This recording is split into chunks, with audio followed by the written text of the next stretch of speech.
Capítulo 27, donde se cuenta quiénes eran Maese Pedro y su mono, con el mal suceso que Don Quijote tuvo en la aventura del rebuzno, que no la acabó como él quisiera y como lo tenía pensado. Entra Cide Hamete, coronista de esta grande historia, con estas palabras en el capítulo. Juro como católico cristiano, a lo que su traductor dice que el jurar Cide Hamete Belengeri, como católico cristiano, siendo el moro, como sin duda lo era, no quiso decir otra cosa sino que, así como el católico cristiano cuando jura o debe jurar, verdad y decirle a lo que dijere, así él decía, como si jurara como cristiano católico, en lo que quería escribir Don Quijote. Especialmente en decir que era Maese Pedro, y que el mono adivino que traía admirados todos aquellos pueblos con sus adivinanzas. Dice pues que bien sería se acordara el que le hubiera leído la primera parte de esta historia, de aquel Ginés de Pasamonte, a quienes entre otros galeotes dio libertad Don Quijote en Sierra Morena, beneficio que después le fue mal agradecido y peor pagado de aquella gente maligna y mal acostumbrada. Este Ginés de Pasamonte, a quien Don Quijote llama Ginés de Parapilla, fue el que hurtó a Sancho Panza, el rucio, que, por no haberse puesto como él, ni él cuando en la primera parte, por culpa de los impresores, ha dado en qué entender a muchos, que atribuían a poca memoria del autor la falta de la imprenta. Pero en resolución, Ginés le hurtó, estando sobre él durmiendo Sancho Panza, usando la traza y de modo que usó Brunelo cuando estaba sacripante sobre la albaraca. Le sacó el caballo de entre las piernas, y después le cobró Sancho, como se ha contado. Este Ginés, pues, temeroso de no ser hallado de la justicia, que le buscaba para castigar de sus infinitas bellaquerías y delitos, que fueron tantos y tales, que él mismo compuso un gran volumen contándolos, determinó pasarse el reino de Aragón y cubrirse el ojo izquierdo, acomodándose el oficio de titerero, que esto y el jugar de manos lo sabía hacer por extremo. Sucedió, pues, que uno de los cristianos ya libres, que venían de Berbería, compró aquel mono, a quien enseñó que, en haciendo cierta señal, se le subiese al hombro y le murmurase o pareciésele al oído.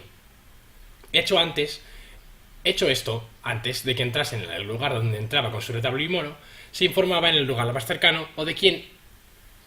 él mejor podía, qué cosas particulares hubiesen sucedido en tal lugar y a qué personas, y llevándolas bien en la memoria. Lo primero que hacía era mostrar su retablo, el cual unas veces era de una historia y otras pera.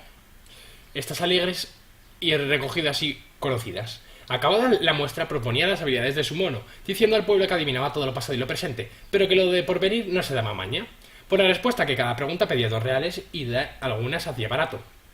Según tomaba el puso a los preguntantes, y como tal vez llegaba a las casas de quien él sabía los sucesos de los que en ella moraban, aunque no lo preguntasen nada por no pagarle, él hacía la seña al mono, y luego decía que le había dicho tal y tal cosa,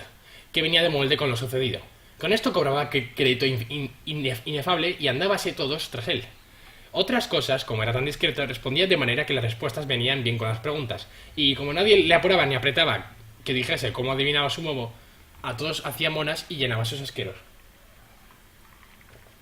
Así como entró en la venta, conoció a Don Quijote y a Sancho, por cuyo conocimiento le fue fácil poner en la admiración a Don Quijote y a Sancho Panza, a todos los que en ella estaban, pero hubiérale de costar caro si Don Quijote bajara un poco más la mano cuando cortó la cabeza al rey Marsilio y destruyó toda su caballería, como queda dicho en el antecedente capítulo. Esto es lo que hay que decir de Maese Pedro y de su mono.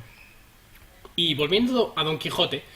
de la Mancha, digo que después de haber salido de la venta determinó de ver primero las riberas del río Ebro y todos aquellos contornos antes de entrar a la ciudad de Zaragoza, pues le daba tiempo para todo el mundo que faltaba desde allí a las justas. Con esta intención siguió su camino, por el cual anduvo 2 días sin acontecerle cosa digna de ponerse en escritura, hasta el tercero. Al subirle de una loma oyó un gran rumor de tambores, de trompetas y arcabuces. Al principio pensó que algún tercio de soldados pasaba por aquella parte, y por verlos picó Rocinante y subió la loma arriba, y cuando estuvo en la cumbre dio al pie de ella, y a su parecer más de 200 hombres armados de diferente suerte de armas, como si dijésemos lanzones, ballestas, partesanas, alabardas y picas, y algunos arcabunes, y muchas rodelas. Bajó del recuesto y acercóse al escuadrón, tanto que distintamente vio las banderas, juzgó de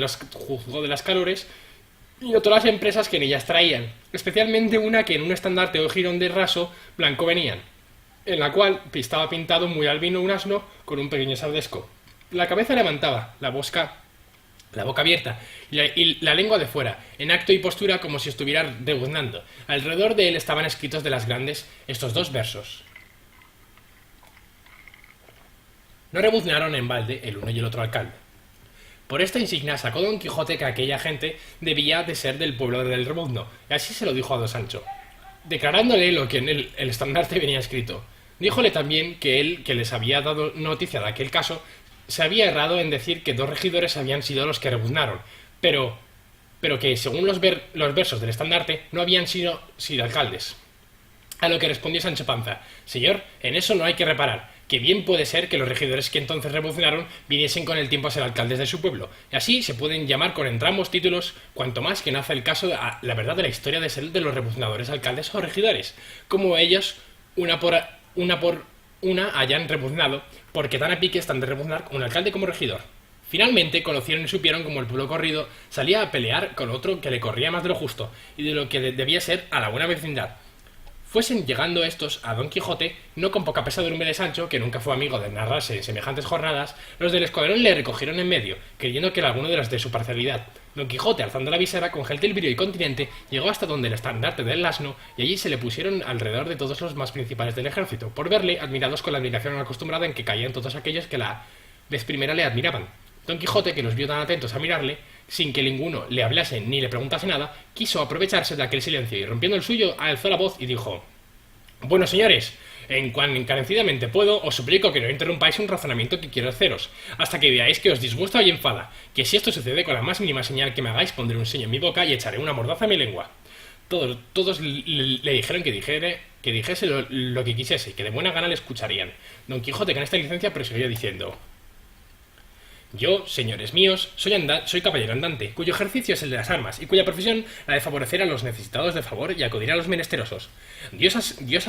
ha que he sabido vuestra desgracia y la causa que os mueve a tomar las armas a cada paso, para vengaros de vuestros enemigos, y, habiendo discurrido una y muchas veces en mi entendimiento sobre vuestro negocio, hallo, según las leyes del duelo, que estáis engañados entereros por afrentados, porque ninguno en particular puede afrentar a un pueblo entero, sino retándole de traidor por junto,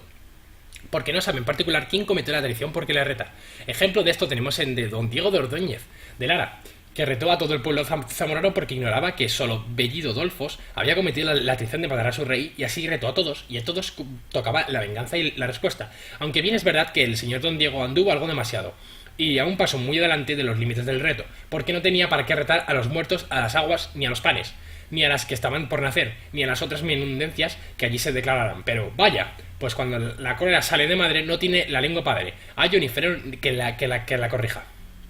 Siendo, pues, esto así, que uno solo no puede afrentar a reino, provincia, ciudad, república ni pueblo entero. Queda en limpio que no hay para qué salir a la venganza del reto de la tal afrenta. Pero no lo es, porque bueno sería que se matasen a cada paso los del pueblo de la Reloja, con quien se lo llama, ni los cazoleros, berenjeros,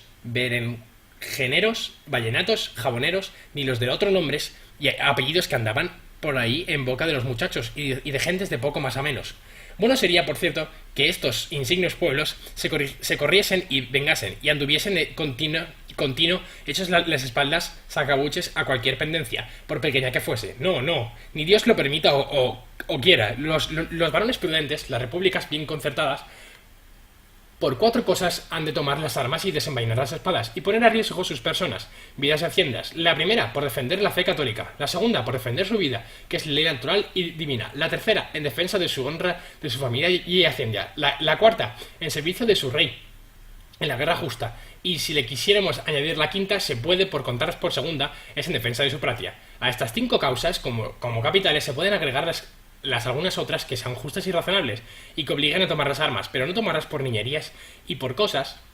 que antes son de risa y pasatiempo que de ofrenda. Parece que quien las toma carece de todo razonable discurso, cuanto más que el tomar venganza injusta, que justa no puede haber alguna que lo sea. Va derechamente contra la santa ley que profesamos, en la cual se nos manda que hagamos bien a nuestros enemigos y que amemos a todos los que nos aborrecen. Mandamiento que, aunque parece algo dificultoso de cumplir, no lo es sino para caballeros que no tienen menos de Dios que del mundo, y más de carne que de espíritu, porque Jesucristo, Dios y hombre verdadero, que nunca mintió, ni puede mentir, siendo legislador nuestro, dijo que suyo era suave y su carga liviana. Su yugo era suave y su carga liviana. Y así no nos había de mandar cosa que fuese imposible de cumplirla. Así que, mis señores, vuestras mercedes están obligados por leyes divinas y humanas a sosegarse. El diablo me lleve, dijo hasta sazón Sancho, entre sí, si este mi amo no es teólogo, y si no lo es, que lo parece como un huevo otro. Tomó un poco de aliento Don Quijote, y viendo que todavía le prestaban silencio, quiso pasar adelante en su plática, como pasara que si no pusiese en medio de la agudeza de Sancho, el cual, viendo que su amo se detenía, tomó la mano por él diciendo: mi señor Don Quijote de la Mancha, que un tiempo se llamó el Caballero de la Triste Figura y ahora se llama el Caballero de los Leones, es un hidalgo muy atentado, que sabe latín y romance como un bachiller, y en todo cuanto trata y aconseja procede como un muy buen soldado, y tiene todas las leyes y ordenanzas que todo el dueño de la uña, y así no hay más que hacer sino dejarse llevar por el que él dijere, y sobre mí sí lo errasen, cuanto más que ellos está dicho en necesidad de correrse por solo oír un rebuzno, que yo me acuerdo cuando un muchacho que rebuznaba cada y cuando que se me antojaba, sin que nadie se me fuese a la mano, y con tanta gracia y propiedad que, rebuznando yo, rebuznaban todos los asnos del pueblo, y no dejaba eso de ser hijo de mis padres, que eran honradísimos, y aunque por esta habilidad era envidiado de más de 4 de los estirados de mi pueblo, no se me daba 2 ardites, y porque sea que digo de verdad, esperen y escuchen que esta ciencia es como la del nadar, que una vez aprendida nunca se olvida. Y luego, puestas las manos en las narices, comenzó a rebuznar tan reciamente que todos los cercanos de Bayard retumbaron, pero uno de los que estaban junto a él, creyendo que hacían burla de ellos, alzó un varapelo que en la mano tenía, y diole tan golpe con él, que sin poderosa otra cosa, dio con Sancho Panza en el suelo. Don Quijote, que vio tan mal parado a Sancho, arremetió con tal que le había dado con la lanza sobre mano, pero fueron tantos los que se pusieron en medio que fue imposible vengarle, antes viendo que llovía sobre él un nublado de piedras y que le amenazaban 1000 encaradas ballestas y no menos cantidad de arcabuces. Volviendo las riendas alucinante y a todo lo que su galope pudo, se salió de entre ellos encomendándose de todo corazón a Dios, de que era que el peligro le librase, temiendo a cada paso no le entrase alguna bala por las espaldas y saliese al pecho, y a cada punto recogía el aliento por si le faltaba. Pero los del escuadrón se contentaron con verle huir sin tirarle. A Sancho le pusieron sobre su jumento, apenas envuelto en sí, y lo dejaron ir tras su amo, no porque él tuviese sentido para regirle, pero el rucio siguió las huellas del alucinante, sin el cual no se hallaba un punto. Alongado pues, Don Quijote buen trecho volvió a la cabeza y vio que Sancho venía, y atendióle, viendo que ninguno le seguía. Los del escuadrón se estuvieron allí hasta la noche, y por no haber salido a la batalla de sus contrarios, se volvieron a su pueblo, regocijados y alegres, y si ellos supieran la costumbre antigua de los griegos, levantaran en aquel lugar un sitio trofeo.